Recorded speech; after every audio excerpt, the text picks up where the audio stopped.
इनका इंफ्रास्ट्रक्चर इतना डेवलप हुआ है पिछले 10 सालों में, मैंने देखा है। और इंडस्ट्रियल डेवलपमेंट तो इतनी है कि मेरे ख्याल से इसको तो इंडिया की जो मिडिल क्लास है ना, जिसकी बाइंग पावर, कारें भी रखी हुई हैं, घर में एयर कंडीशनर भी है, सारा कुछ है, वो एनीवेयर अराउंड 300 मिलियन है।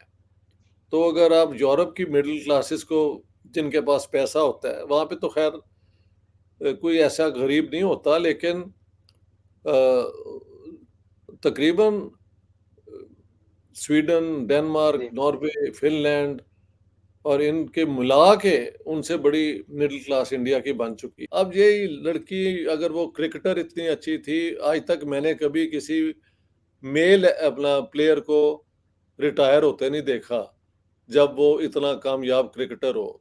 तो इस बेचारी लड़की पे जो प्रेशर होगा, शायद थ्रेट्स भी आती होंगी। बस ये तो है, पाकिस्तान का जवाल टोटल है, और उसमें औरतों के ऊपर जो जबर है वो उसकी एक मेन इंडिकेशन है।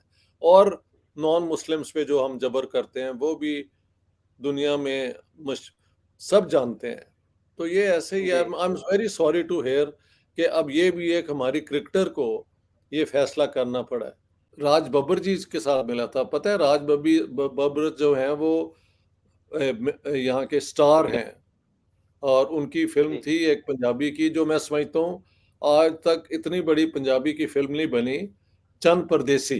कभी देखना चंद परदेसी, उसके अंदर हम्म, जी ओमपुरी भी हैं, अमरीश पुरी भी हैं, और राज बब्बर उसमें हीरो हैं। चंद परदेसी, बल्कि आज शाम को ही देख लेना, बहुत बड़ी फिल्म है। और वो यहाँ पे जो हिंदी सिनेमा है उसके भी बहुत बड़े स्टार हैं, बहुत बहुत बड़ी फिल्मों जी। में मुझे उन्होंने। उनका एक सॉन्ग सॉन्ग बहुत पसंद है, मुझे उनका होठों से छू लो तुम मेरे गीत अमर कर दो, ये बहुत मुझे अच्छा लगता है उनका गाना। ये प्रेम गीत मेरे ख्याल फिल्म है। उन्हीं पे जी फिल्माया जी गया। वाह वाह जी वाह। हाँ जी, राज बब्बर। हाँ, राज बब्बर जी पे। लाहौर से ये सब लोग आए थे, यानी पंजाब से, राज कपूर, दिलीप कुमार, देवानंद, बलराज साहनी और कामनी कौशल, और कितने नाम पंजाब के थे। अब क्या हो गया है लाहौर फिल्म इंडस्ट्री को? मैंने कहा जैसे बाकी चीजों में जवाल आ गया है, तो फिल्मों में भी आ गया है। 2600 2600 जी किलोमीटर बिल्कुल। बेचारे बस पे आए, और 23 घंटे की बस की राइड है, सिर्फ मुझे मिलने हैं। एक दिन रह के मुझे मिल के तो वापस गए हैं। सारे गामा पादा सा, सा नी नी धा, पा मा गा रे सा।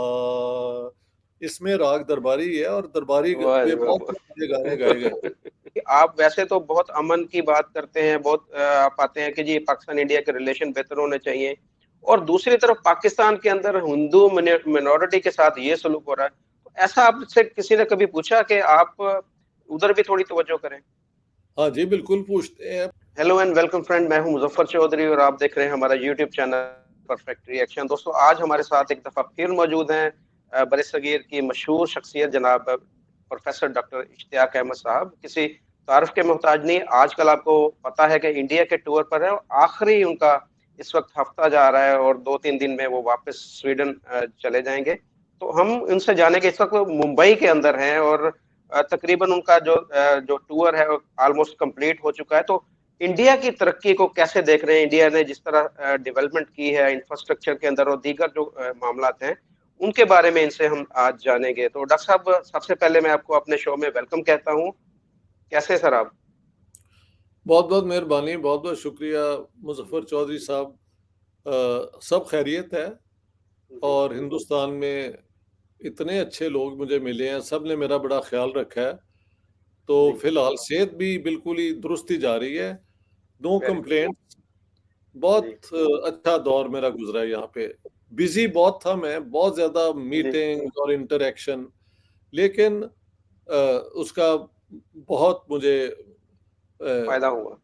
फायदा इस तरह हुआ कि बड़े अच्छे लोग मिले, और सारे हिंदुस्तान में जहां मैं गया, एयरपोर्ट्स पे, इधर उधर दुकानों पे लोगों ने पहचान लिया, सर आप तो वो जो इंडिया की आदत है वो आके पाँव को हाथ लगाना और वो तो वेरी टचिंग यहाँ की ट्रेडिशंस हैं।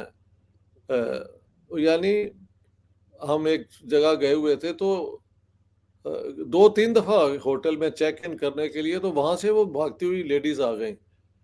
जी। डॉक्टर साहब हम आपके हर प्रोग्राम देखते हैं, ये वो तो आई वाज़ वेरी टच्ड। तो ऐसे है इंडिया में तरक्की जो है वो ऑल राउंड है। इतना किताबों के पढ़ने का रिवाज, हर घर में 5-5 मैंने अखबार देखे आते हुए। पाकिस्तान में तो अखबार का आना बिल्कुल एक किसी ज़माने की बात हो गई है। महल पता नहीं के कौन से अखबार अब छपते भी हैं। लेकिन जी। इंडिया में महाराष्ट्र के अंदर 5-5 अखबार हर रोज़ आते हैं। जब मैं पंजाब में था वहाँ पे आते थे, दिल्ली में था, हर जगह पे सुबह जैसे हमारे रिवाज था ना, लेकिन एक अखबार नहीं 4-4 5-5 अखबार आते हैं और लोग पढ़ते हैं। घर के घर में किताबें हैं, मेरी किताबें लोगों ने खरीद के पढ़ी भी हुई हैं। माशाल्लाह पाकिस्तान में बहुत कम आपको लोग मिलेंगे जो किताब खरीदते हैं और पढ़ते हैं। तो फिर इनकी जो जवाहरलाल नेहरू जो थे प्राइम मिनिस्टर और अबुल कलाम आज़ाद जो पहले एजुकेशन मिनिस्टर थे, इन दोनों की सोच के मुताबिक इन्होंने हायर वो क्या कहते हैं एजुकेशन की जो इंस्टीट्यूशंस बनाई, आईटी और ये जो हैं वो अब मल्टीप्लाई होके पता नहीं 36 या उससे ज़्यादा भी हो गई हैं। तो यहाँ पे जो है ना टेक्निकल टेक्नोलॉजिकल एजुकेशन वो भी बहुत आम है और यहाँ पे सोशल साइंसेज और इस पे भी बहुत काम है। तो इनका इंफ्रास्ट्रक्चर इतना डेवलप हुआ है पिछले 10 सालों में मैंने देखा है और इंडस्ट्रियल डेवलपमेंट तो इतनी है कि मेरे ख्याल से इस वक़्त इंडिया की जो मिडल क्लास है ना जिसकी बाइंग पावर, कारें भी रखी हुई हैं, घर में एयर कंडीशनर भी है, सारा कुछ है, वो एनीवेयर अराउंड 300 मिलियन है। तो अगर आप यूरोप की मिडल क्लासेस को जिनके पास पैसा होता है, वहाँ पे तो ख़ैर कोई ऐसा गरीब नहीं होता लेकिन अ, तकरीबन स्वीडन, डेनमार्क, जी। नॉर्वे, फ़िनलैंड और इनके मिला के उनसे बड़ी मिडल क्लास इंडिया की बन चुकी है। उधर चाइना की बहुत बड़ी मिडल क्लास है। तो इसकी बुनियाद पे जो होती है ना कंज़्यूमर उनका कंज़म्पशन भी चलती है। लगता है कि ये जो दुकानें खुली हुई हैं उसमें खरीदार भी सुबह-शाम आते हैं। जब मैं पाकिस्तान में था तो हमारा तो अफ़सरदगी है क्योंकि बाज़ारों में तो कुछ है नहीं, बेचारे जो मेरे दोस्त दुकानदार हैं वो कहते हैं जनाब क्या बताएँ, घर का गुज़ारा मुश्किल है, मुलाज़िम हमने वो जो हैं वो उन्हें ख़ारिज फ़ारिग कर कर दिया दिया। है। बिल्कुल हाँ, क्या किया जाए? तो एक तरफ हर तरफ ऑल राउंड तरक्की, एजुकेशन ये और औरतों का अगर इंडेक्स बनाया जाए कि कितनी वो आज़ाद हैं, तो हर जगह पे नॉर्मल लाइफ़ का वो हिस्सा है। काम करते हुए ऑफ़िस में, दुकानों पे, दुकानें खुद चलाना, मोटरसाइकिल, साइकिल्स, पैदल हर जगह लाइक यूरोप में अब यहाँ पे भी लड़कियाँ, औरतें हर एज की, हर किस्म की आपको नज़र आ जाती हैं। पाकिस्तान में तो आपको पता है वो फंडामेंटलिस्ट सोच डॉक्टर तो साहब और आपने बात की, इसी जी, के रिलेटेड मैं आपको एक न्यूज़ बताता हूँ कि पाकिस्तान की एक क्रिकेटर है, आयशा नसीम उसका नाम है। 15 साल की उम्र में उसने क्रिकेट खेलना शुरू किया, पाकिस्तान टीम में आई। 18 साल की उम्र में अब वो कल उसने रिटायरमेंट का ऐलान कर दिया है और उसने बोला कि जी मैं इस्लाम के मुताबिक अपनी ज़िंदगी गुज़ारना चाहती हूँ। उसके ऊपर को प्रेशर होगा जिसकी वजह से उसने रिटायरमेंट का ऐलान किया। तो पाकिस्तान के अंदर आप देखें कि जो एक लड़की है जो अ, बहुत अच्छी बैट्समैन थी पाकिस्तान क्रिकेट टीम के अंदर उसको अब माना जा रहा था कि बहुत अच्छी वो बैट्समैन है और छक्के लगा रही है बड़े-बड़े और वो बेचारी ये है कि अब कह रही कि जी नहीं अब मैं आगे नहीं खेल सकती और मुझे लग रहा है कि उसके ऊपर कोई प्रेशर होगा कि वो अब प्रेशर ही उसने होगा। रिटायरमेंट कर तो वो उस डर से बेचारी रिटायर हो गई है, वरना कोई वजह नहीं है। आप तो बता रहे हैं बड़ी कामयाब बैट्समैन है वो, हैं? जी, जी वो उसकी हार्ड हिटिंग बहुत मशहूर थी इंडिया के खिलाफ उसने 2 छक्के लगाए वर्ल्ड कप में जो लास्ट मैच हुआ, उसमें 2 छक्के और 2 चौके लगाए इंडिया को। तो वो बहुत लोग इंडिया यही, वाले भी उसको बहुत देख रहे थे कि यार ये लड़की बहुत अच्छी है पाकिस्तान की। वो पाकिस्तान के दुश्मनों ने उसको, यानी पाकिस्तान में उसको तंग करके तो पाकिस्तान की टीम को कमजोर ही किया है ना। इसमें कौन सा जी। इस्लाम की फतह उन्होंने कर ली है एक लड़की को जी। क्रिकेट खेलने से मजबूर करने के लिए। ये एक कश्मीरी लड़की थी इंडिया में जो बड़ी अच्छी एक्ट्रेस बन गई थी, फिर एक दिन उसने भी जी। फैसला यही किया। तो मैंने कहा कोई लड़का क्यों ये फैसला नहीं करता कि यार अब मैं जाके तो ये सारा कुछ छोड़ के तो नमाजें पढ़ूंगा या कुछ इस्लाम की खिदमत करूंगा, ये लड़कियों पे कोई प्रेशर पड़ता है। तो नहीं, वही वो भी वजह है। करते हैं। हाँ वो इंजमाम उल हक ने भी किया था, सकलैन ने भी किया, लेकिन उसने क्रिकेट से रिटायरमेंट नहीं ली उन्होंने। वो क्रिकेट भी खेलते रहे, नमाजें भी पढ़ते रहे। लेकिन लड़कियां जो है वो जब वो नमाजें पढ़ती हैं तो वो कहती है क्रिकेट नहीं खेलनी हमने। बस ये तो है, पाकिस्तान का जवाल टोटल है और उसमें औरतों के ऊपर जो जबर है वो उसकी एक मेन इंडिकेशन है। और नॉन मुस्लिम्स पे जो हम जबर करते हैं वो भी दुनिया में मश, सब जानते हैं। तो ये ऐसे ही जी। यार, I am very sorry to hear कि अब ये भी एक हमारी क्रिकेटर को ये फैसला करना पड़ा है। इसका मतलब है क्रिकेट जब वो खेलती थी तो क्या वो मुसलमान नहीं थी? इसका तो ये मतलब है। बाकी जी। लड़कियों के लिए उसने मुसीबत नहीं खड़ी कर दी कि मैं तो इस्लाम के लिए ये छोड़ रही हूँ, इसका मतलब है ये भी ना क्रिकेट खेलें। ये मतलब ये ऐसे फैसले हैं जो एक मुआशरा जब जवाल पजीर होता है तब उसमें इसी किस्म के एक के बाद दूसरा फैसला होता है। तो उनमें से एक ये फैसला भी है। अच्छा डॉक्टर साहब, आप इस वक्त मुंबई के अंदर हैं, और मुंबई जो है वो गढ़ है बॉलीवुड का, और बॉलीवुड पूरी दुनिया के ऊपर इस वक्त राज कर रही है। सबसे बड़ी फिल्म इंडस्ट्री है दुनिया की। तो हमें जी। बताइएगा कि आपकी यहाँ पर किसी से मुलाकातें हुई या आपने कहीं विजिट किया? वो बॉलीवुड को लेकर मेरे अंदर बड़ी एक्साइटमेंट है। मैं बहुत मुझे शौक है बॉलीवुड का कि मैं मुंबई जाऊं और वहां पर देखूं क्या हो रहा है, फिल्में कैसे बनती हैं, जो बड़े बड़े डायरेक्टर हैं, राइटर हैं या प्रोड्यूसर हैं, उनसे मुलाकात हो, एक्टरों से मुलाकात हो। आपकी किसी से मुलाकात हुई वहां पर डॉक्टर? बहुत लोगों से हुई है। देखें, आज मैं अभी थोड़ी देर पहले स्क्रीन राइटर्स एसोसिएशन, यानी जो स्क्रिप्ट राइटर्स जो स्क्रिप्ट लिखते हैं, उनकी ऑर्गेनाइजेशन के साथ में था। आपने अगर वो फिल्म देखी है रंग दे बसंती, जी। ये इंडिया की मशहूर फिल्म है। और सौदागर जिसमें दिलीप कुमार थे और राजकुमार थे, वो भी बहुत बड़ी फिल्म है अपने ज़माने की। जी। तेज़ाब जिसमें अनिल कपूर और माधुरी। माधुरी दीक्षित, एक दो तीन वो गाना बड़ा मशहूर है। जी। जी। तो जी। उस उसके स्क्रिप्ट राइटर जो हैं कमलेश पांडे जी, वाह। उनको मैं आज से कोई 3 दिन पहले मिला था। यहाँ पे अजय ब्रह्मपाद मांझ जो हैं वो जर्नलिस्ट हैं फिल्मों के। जी। वो मेरे पहले से ही दोस्त थे, मेरी आर्टिकल्स पढ़ते थे, फिर मेरी किताब से भी वाकिफ़ हैं। तो वो उन्होंने मुलाकात करवाई उनके घर।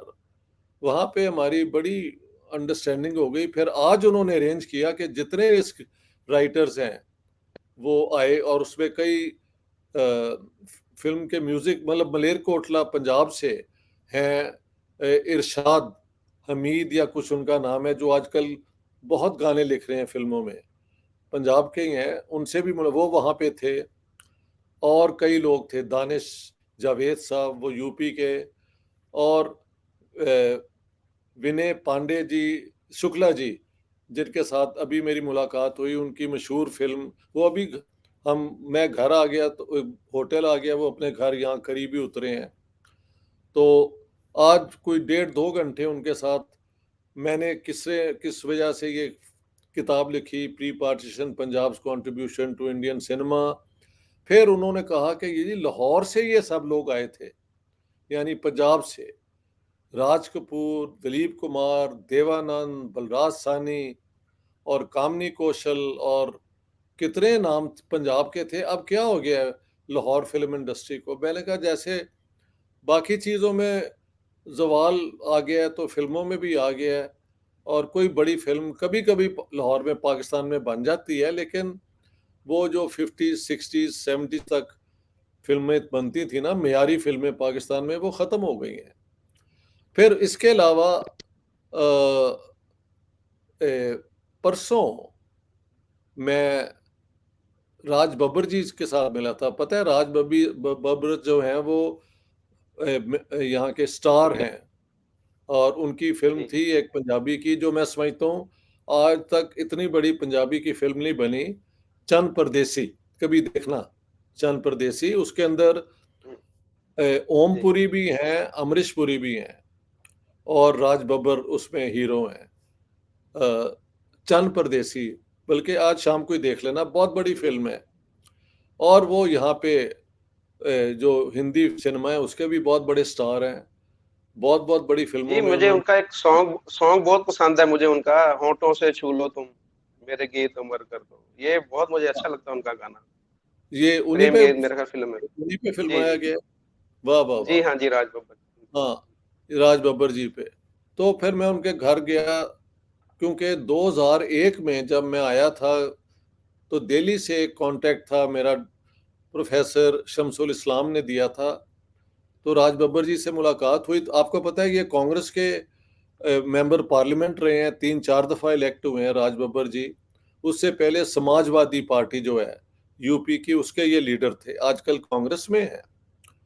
तो अ, उनके घर में गया और उनकी शादी हुई हुई है, वो जो कम्युनिस्ट पार्टी ऑफ पाकिस्तान के जनरल सेक्रेटरी थे ना, सज्जाद ज़हीर साहब, सैयद सज्जाद ज़हीर, उनकी बेटी हैं नादरा। तो वो भी आ गईं, फिर हमने वहाँ लंच भी किया, बहुत बातें हुईं, पूरा आफ्टरनून समझ लें उनके साथ मैंने स्पेंड किया। तो मैंने उन्हें याद दिलाया, उन्हें सब याद था, क्योंकि वो पीछे से उनका ख़ानदान जो है जलालपुर जट्टा का है, ये गुजरात का एक डिस्ट्रिक्ट और वैसे तो पैदाइश उनकी इंडिया की पार्टीशन के बाद की है, आगरा की, लेकिन he is very Punjabi like me. अब वो एक फ़िल्म भी बना रहे हैं, ये पंजाबी थीम के ऊपर ही, दोनों पंजाब का मिलके दोबारा। तो उस पे बात होती रही। फिर मैंने याद दिलाया कि आपने 2001 में मेरी मदद की थी सुनील दत्त साहब और दिलीप कुमार से, उनसे इंटरव्यू करवाने में, उन्हें सब याद था। और उनके ख़ानदान के कुछ लोग मुझे मिले थे, उनके नाम मुझे एकदम याद आ गए। उन्होंने कहा, "यार, आपका हाफ़ज़ा कहाँ से इतना कि आपको ये सब याद है?" मैंने कहा, "ये एसोसिएशंस होती हैं।" So we spent a great time together. फिर वो जा रहे थे बॉम्बे से बाहर।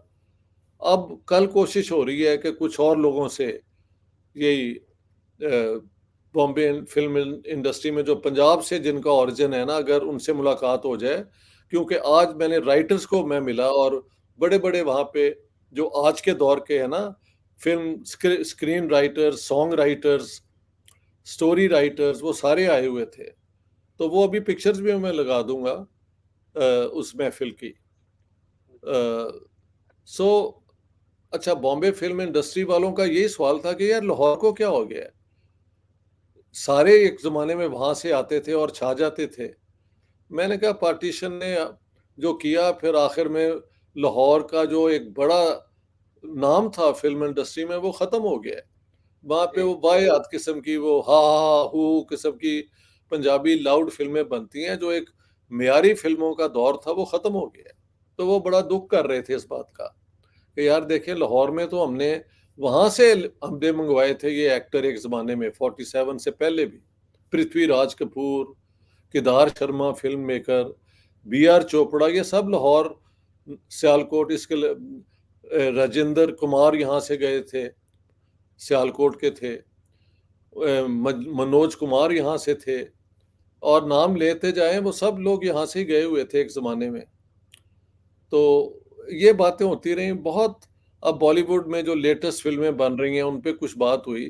तो अभी मैं थोड़ी देर में ये स्क्रिप्ट राइटर्स की एसोसिएशन की जी। महफ़िल में से आया हूँ। तो बहुत कल भी कोशिश होगी किसी के साथ मुलाकात हो जाए। कल मेरा दिन अभी अपॉइंटमेंट्स मैंने की नहीं। मेरे दोस्त हैं राजन खन्ना, वो पीछे लाहौर के सैयद मिठा बाज़ार में उनके वाले साहब बुज़ुर्गों की अपनी दुकान होती थी, अब तो ख़ैर यहाँ ही बॉम्बे में रहते हैं। तो वो पहले भी मुझे जब सुभाष घाई साहब के व्हिस्लिंग वुड्स में मेरी Punjab pre partition Punjab's contribution to Indian cinema वहाँ पे लॉन्च हुई, तो यही उन्होंने अरेंज किया था। अब कोशिश करेंगे कुछ और लोगों को। फिर 24 तारीख की जब 25 हो जाएगी, सुबह-सुबह मैंने वापस आ जाना है। से 25 तारीख तक hopefully I should be at the end of the day in Stockholm. Doctor साहब, आपका ये टूर खत्म होने जा रहा है। बहुत ज्यादा आपको प्यार मिला इंडिया में, बहुत ज्यादा लोगों ने आपसे मोहब्बत की, आपसे मुलाकातें की। बल्कि मेरे चैनल में मेरे दोस्त हैं, वो कहते हैं कि मैं पता नहीं कितने 100 किलोमीटर दूर डॉक्टर साहब से मिल के आया हूँ, डॉक्टर साहब से मिल के आया हूँ, पता नहीं एक तो कितने सौ मुझे मिल किलोमीटर गया है, एक है जी। और सबसे ज्यादा कई लोग आए हैं। मतलब कालिदास जी, जब मैं नासिक में आया था, वो गोवा से आए थे फ्लाई इन करके, और अ, वो अपना खोसला फैमिली पूरी 3-4 लोग आए थे दिल्ली से मुझे सुनने नासिक में। तो अब रिकॉर्ड हो गया है। ये हैं बंसी सोनी, ज्वेलर हैं। हाँ जी, जी जी। उसका काम करते हैं, लेकिन वो मेरे हर शो को देखते हैं और ये आप लोगों को सबका नाम लेके जानते हैं कि ये लोग बहुत अच्छा काम कर रहे हैं। तो वो कि आप वैसे तो बहुत अमन की बात करते हैं, बहुत आप आते हैं कि जी पाकिस्तान इंडिया के रिलेशन बेहतर होने चाहिए, और दूसरी तरफ पाकिस्तान के अंदर हिंदू मिनॉरिटी के साथ ये सलूक हो रहा है। तो ऐसा आपसे किसी ने कभी पूछा कि आप उधर भी थोड़ी तवज्जो करें? हाँ जी, बिल्कुल पूछते हैं। 2600 2600 जी किलोमीटर बिल्कुल। बेचारे बस पे आए और 23 घंटे की बस की राइड है, सिर्फ मुझे मिलने। एक दिन रह के मुझे मिल के तो वापस गए हैं। और भी बेतहाशा लोग हाँ, इंदौर से आए हुए थे कल।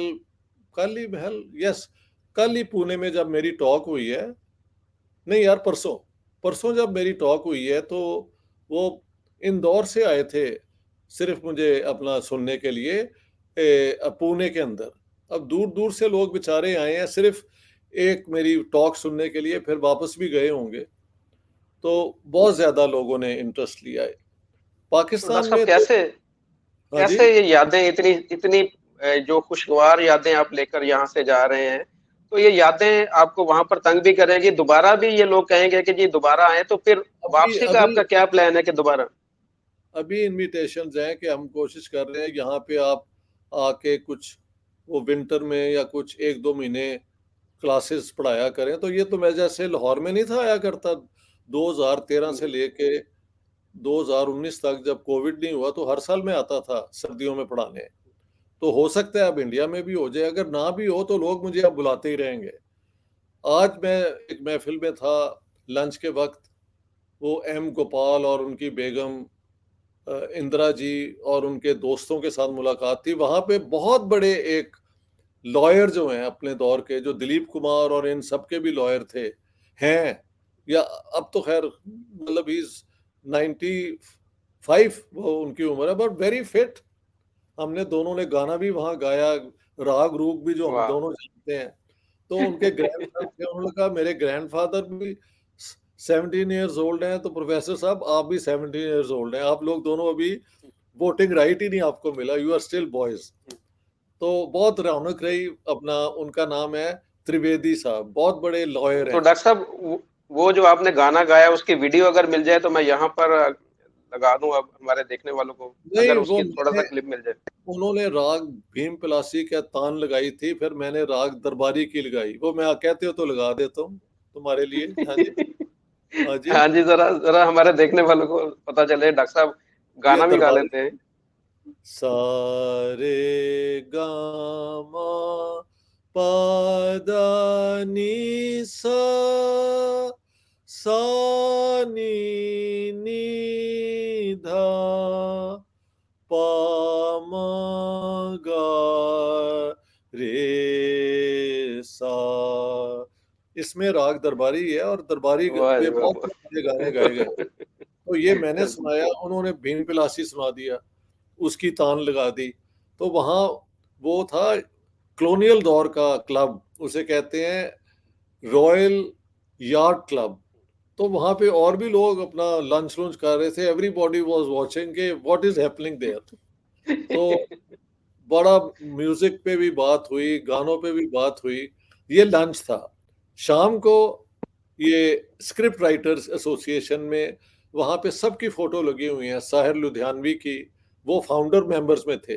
अली सरदार जाफ़री, कैफ़ी आज़मी साहब, ख्वाजा अहमद अब्बास और कृष्ण चंद्र जी, ये सारे पंजाब के लोग हैं। राजेंद्र सिंह बेदी, उनका भी वहाँ पे वो था। और इतने राइटर्स, मैंने उन सब की पिक्चर्स ले ली हैं। अभी थोड़ी देर में मैं लगाने लगा हूँ अपनी फेसबुक पे कि ये वो उस ज़माने के 40s, 50s, 60s के बड़े राइटर्स थे जिन्होंने ये एसोसिएशन बनाई, और वो एसोसिएशन आज तक चल रही है। ये लोग ह्यूमनिस्ट, सेकुलर किस्म की सोच लेके कि हर इंडियन को इक्वल राइट्स हो, उस किस्म की बात करते हैं। तो मेरी दोस्ती तो भी डॉक्टर साहब ऐसे। इस जी। आप बिल्कुल इस तरह के लोग पाकिस्तान में क्यों नहीं, जिस तरह के ये लोग इंडिया में जिस तरह बता रहे हैं कि इनकी अपनी एसोसिएशन भी है, देखिए वो सारा इंडियन वहाँ पर, लोग, अभी भी पाकिस्तान में क्यों नहीं है ऐसे लोग? नहीं, पाकिस्तान में भी हैं, बहुत हैं, लेकिन उनको प्लेटफ़ॉर्म कोई नहीं दिया गया। फ़िल्म इंडस्ट्री जो थी वो तबाह हो गई, और लोगों के पास नौकरियाँ नहीं हैं, तो जब नौकरियाँ नहीं हैं तो फिर वो फंक्शंस भी नहीं होते, फ़िल्में भी नहीं बनती, तो लोग कहाँ जाएँ? लेकिन यहाँ पे तो बॉलीवुड, जैसे आप कह रहे हैं, दुनिया की सबसे बड़ी इंडस्ट्री है, तो ये सारे फ़िल्म राइटर्स हैं। मुख्तलिफ़ फ़िल्मों की उन्होंने बताया, हमने ये लिखी है। मैंने कहा यार, मैंने पुराने ज़माने की देखी हुई है, रिसेंटली नहीं देखी, अब जाके दोबारा देखूँगा। अपने ये दोस्त जो मेरे अपना शुक्ला जी हैं, उनकी फ़िल्म। और सो अ, और एक और बात है, इंडिया एक सेकुलर स्टेट है ना, यहाँ पे जी। कोई मज़हब वाला बात नहीं है। मज़हब आपका अगर है तो घर छोड़ के आएँ, हमारे साथ बैठ के आप अक्ल की बात करें, और अमन की बात करें, और प्यार की बात करें। इस बुनियाद पे जो है वो राइटिंग भी होती है, और पोएट्री भी होती है, और अफ़साने भी लिखे जाते हैं, और नॉवल भी लिखे जाते हैं। जहाँ आप एक बंदिश लगा दें ना, वहाँ पे इंसान के अंदर जो क्रिएटिव कैपेसिटी है, वो नई बात करने की, वो आप उसको उसका उसे रिटार्ड, यानी उसे मजरूह कर देते हैं। हुँ।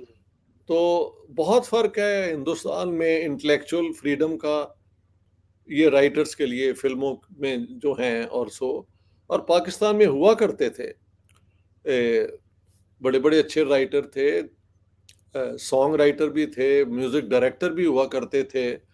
रशीद अत्रे, ख्वाजा खुर्शीद अनवर, मास्टर अनायत, ये उस ज़माने के बहुत बड़े नाम हैं। और मैं नाम लेता जाऊँ पाकिस्तान फ़िल्म इंडस्ट्री के, बाबा चिश्ती, उनके गाने। तकीए चिश्ती। और हाँ जी, ये सारे लोग होते थे। लेकिन जहाँ पे आपको स्टेट की तरफ से ही इसको बुरा समझा जाए कि ये पता नहीं ममनू है या हराम है, ये मौलवियों वाली जो बातें हैं, तो वहाँ पे कल्चर इस किस्म का जो है क्रिएटिव, वो उसको पैट्रनेज नहीं ना मिलता। इंडिया में तो अभी तक इट्स यानी नए-नए आइडियाज़ लेके आ रहे हैं लोग, और उस किस्म की फ़िल्में बन रही हैं। तो बहुत फ़र्क है यार दोनों मुआशरों में। हम अलग तो हो गए, हमने जो किया है वो हमारे सामने है, और जो इंडिया ने किया है वो भी दुनिया देख रही है। तो इसलिए उनका बहुत मुकाम है, बहुत नाम है। मैंने किसी को नहीं देखा कि यार मुसलमानों के लिए कोई हेट्रेड की बात करता हो।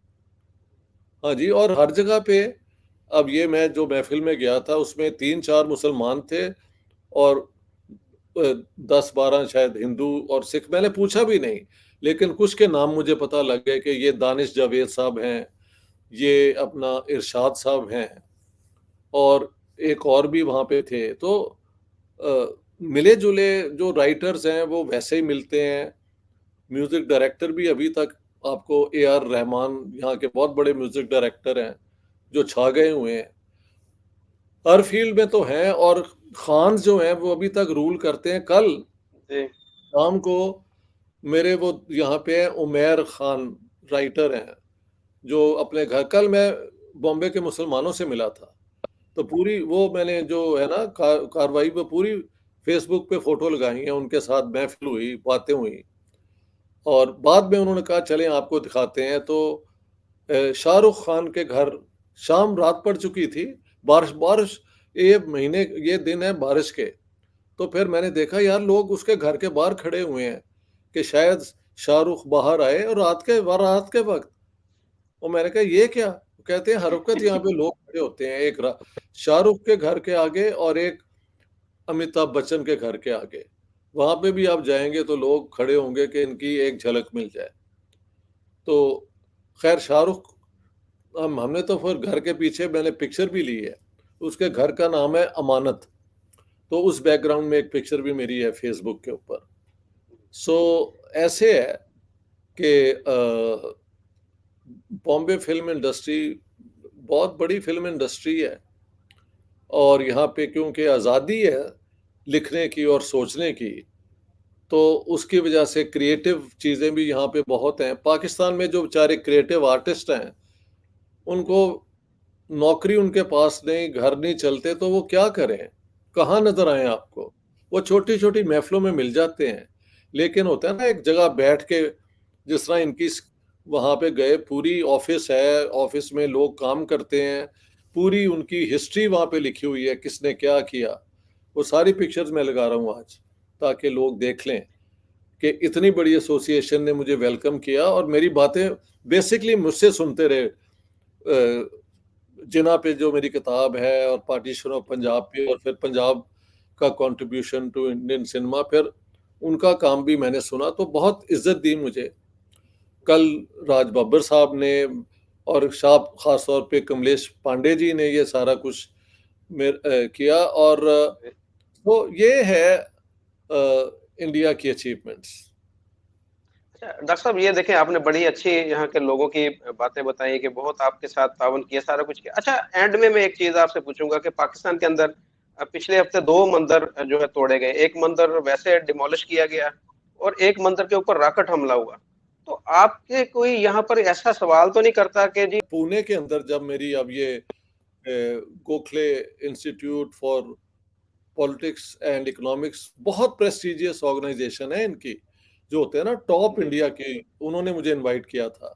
वहाँ पे किसी ने पूछ लिया कि आप अमन की बात करते हैं, तो ये बताएं कि हम किस बुनियाद पे ये दोस्ती का हाथ आगे बढ़ाएं जब ये हो रहा है, मंदिर गिराए जा रहे हैं। मैंने कहा यार अब मैं तो यहाँ बैठ के सिर्फ शर्मिंदा ही हो सकता हूँ, क्योंकि वाक़ई आप लोगों का ये जो दुःख है, मेरे पास इसका कोई जवाब नहीं है।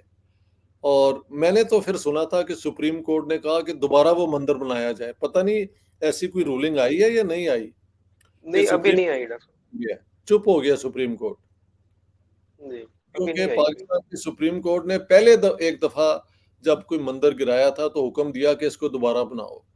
अब जी, वो सादकाबाद के अंदर था मंदिर, वो मैंने देखा विज़िट भी किया, वो बन गया था, ये अभी इसके ऊपर कोई रूलिंग नहीं आई। अब महल हमारे जज भी तंग आ गए हैं कि वो कब तक फैसले देते रहें कि दोबारा बनाओ। ये पाकिस्तान की स्टेट का फेलियर है, ये किसी और जी, का फेलियर नहीं है। इन्होंने एक जुनूनी स्टेट आइडियोलॉजी पे जो स्टेट बनाई है, उसका जुनून कभी हिंदुओं पे निकल आता है, कभी उनके मंदिरों पे निकल आता है। पहले ईसाइयों के ऊपर मसीह जो कम्युनिटी है, उनके ये लायलपुर में, फैसलाबाद में जी, जी, वो नहीं थे जला दिए, वो एक जी, होता था बेचारा पंजाबी का राइटर था, क्या नाम था उसका, अहमर समथिंग या कुछ, उसको इन्होंने चाकू मार-मार के मार दिया था ये कि ये ब्लास्फेमी की है। तो लोग एक तो बेचारे कमज़ोर कम्युनिटीज़ हैं, उन पे आप हमले करते हैं और फिर आप चाहते हैं कि जी आप बताएँ हिंदुस्तान के मुसलमानों का क्या हाल है? और मैंने कहा हिंदुस्तान के मुसलमान, कल मैं जो महफ़िल देख के आया हूँ वो बांद्रा में रहते हैं। Bandra is the most expensive part of Bombay. तो उस घर में रहते हैं और वहाँ पे लोग आए हुए थे और हर जगह पे हैं। वो कहते हैं हमारे पता नहीं कितने 400 स्कूल हैं यहाँ पे जो हमारी अंजुमन चलाती है। तो वो कैसे स्कूल चलते हैं अगर मुसलमानों पे ये ज़ुल्म हो रहा है और जबर हो रहा है। हाँ, कुछ पॉलिटिकल वोटिंग बैंक की पॉलिटिक्स भी होती है which is a different thing, but अभी जब हम गए थे याट क्लब, तो जो सबसे पॉश इलाका है वहाँ पे सारी दुकानें मुसलमानों की हैं और ये अंग्रेज़ के दौर की हैं और आज तक कायम है। तो मैंने उनकी फ़ोटो इसलिए नहीं उतारी क्योंकि मैं कोई इश्तिहार तो नहीं ना फिर अपना इंडिया के वो तैयार कर रहा। मेरी आँखों ने सब जी, देख लिया एंड आई थिंक कि हिंदुस्तान के मुसलमान पाकिस्तान के मुसलमानों से बहुत ज़्यादा सोच में भी तरक्की रखते हैं। मौलवियों को छोड़ दें, ना मौलवी मुझसे मिले हैं, ना मेरी उनसे बात हुई है, लेकिन पढ़े लिखे मुसलमानों के कई गिरोह मुझसे मिल चुके हैं और वो मुनासिब बातें करते हैं और मैंने देखा है वो अपनी बेटियों को पढ़ाते भी हैं। तो लेकिन मौलवियों का होल्ड जहाँ पे होगा वहाँ पे इल्म की बात तो नहीं हो सकती, वहाँ पे वही दीन की बात होगी जो होनी चाहिए, मैं समझता हूँ उसे। लेकिन इस दुनिया से फरार जो है वो कोई दीन की खिदमत तो नहीं है कि आप कमज़ोर रह जाते हैं, आपके पास क्वालिफ़िकेशंस नहीं है, तो फिर आप क्या कंप्लेंट करेंगे?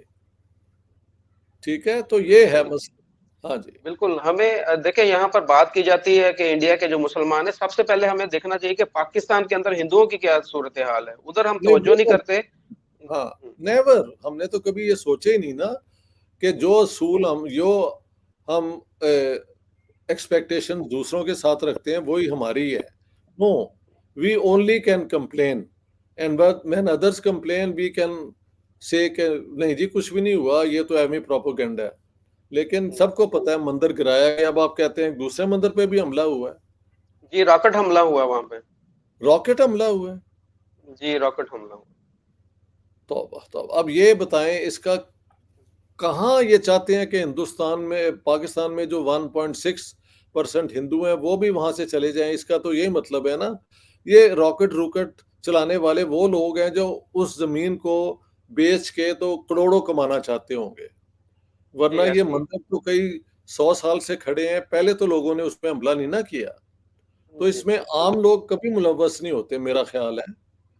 ये एक खास कोई लैंड माफिया होगा या कोई इस किस्म के ये जो टेररिस्ट ग्रुप हैं जो अब इंडिया में तो कुछ कर नहीं सकते, तो वो मंदिरों के जी। ऊपर हमले कर रहे हैं अपनी एक वो मंदिरों बुज़दिली के की। ऊपर हमले कर रहे हैं, उनके बिज़नेसमैन जो हैं, जो कारोबारी लोग हैं बड़े-बड़े, उनको अगवा करके करोड़ों रुपए तावान उनसे वसूल कर रहे हैं, ऐसे कर रहे हैं वहाँ पे। ऐसे भी है, तो बस फिर जी, ये पाकिस्तान में मैं क्या कहूँ इन्हें कि अमन की बात होनी चाहिए। मेरी अमन की बात को वो रिजेक्ट नहीं करते लेकिन कहते हैं where is that Pakistan that you want us to be friends with? क्या वो हमारी निसाब आपका जो है उसमें हिंदुओं की हेट्रेड और इंडिया की हेट्रेड निकालेंगे तो तब ये दोस्ती होगी।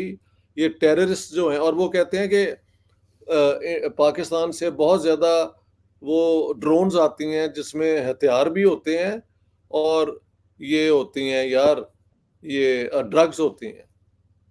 तो मैं ये अब सुनता रहता हूँ लेकिन मेरी तकरीर को किसी ने डिस्टर्ब नहीं किया यहाँ पे भी। हुँ, ना जी, पाकिस्तान में किया है, ना यहाँ किया है। जो लोग मुझे सुनते हैं वो सच की तलाश में हैं, तो वो ये जी। समझते भी हैं कि पाकिस्तान में ये क्यों हो रहा है। मतलब बेवकूफ़ देखिए, कोई नहीं है। आप तो अमन चाहते हैं, आप तो मोहब्बत चाहते हैं, आप तो प्यार चाहते हैं और जी, जी। वो आपका मिशन है। तो आप हम आपके मिशन में आपके साथ हैं और आपके लिए बिल्कुल, दुआ गो हैं बिल्कुल कि आप इसमें आप कामयाब हों। साथ हैं, आपके बाकी यूट्यूबर्स भी जो हैं, उनकी बहुत तारीफ़ है यहाँ पे। सब आप लोगों को भी वॉच करते हैं। सवाए सिर्फ़ मेरे प्रोग्राम ही जो आप दूसरे प्रोग्राम भी करते हैं, जी, वो वॉच करते हैं। तो सब जी, आपके नाम से वाकिफ़ हैं और बाकी भी आपके जो कोलीग्स हैं यूट्यूबर उनके नाम से वाकिफ़ हैं। तो जी। दुनिया जो है वो अच्छे लोगों को हमेशा पहचान लेती है। सो आप जी, भी बड़ा और अच्छा अच्छे काम। अच्छे लोगों को याद भी रखेगी डॉक्टर साहब, आपको याद रखेगी दुनिया, जो आप एक नेक मकसद और अमन का पैगाम लेकर गए हैं, तो आप तारीख में अमर रहेंगे और आने वाले जो दुनिया होगी, आने वाला वक़्त होगा, उसमें भी डॉक्टर इश्तियाक अहमद एक ज़िंदा रहेंगे, आपका नाम जो है वो हमेशा ज़िंदा रहेगा। रहे ना रहे हम कहते हैं अमन की बात जब होगी तो उसमें हमारी भी ख्वाहिशात ज़िंदा हों या ना हों, वो हमेशा के लिए होंगी। अमन से रहना ही इंसानियत है, जंग करना वहशत है। तो तो बिल्कुल बहुत ऐसी शुक्रिया सोच। डॉक्टर साहब, आपके कीमती वक़्त, आप थके होंगे, सारा दिन आप काम करते हैं, कल आपका आखिरी दिन है, कल भी बहुत ज़्यादा आपकी मुलाकातें होंगी, तो अपना ख़्याल रखिएगा। फिर आपसे अब स्वीडन में ही बात होगी, जब आप स्वीडन जाएँगे, वहाँ पर पहुँचेंगे, तो फिर हम आपसे बात करेंगे। वहाँ पे मुलाकात होगी। ठीक है? जी, ऑल द बेस्ट जी। बहुत शुक्रिया डॉक्टर साहब। अल्लाह हाफ़िज़। Good night. Good night.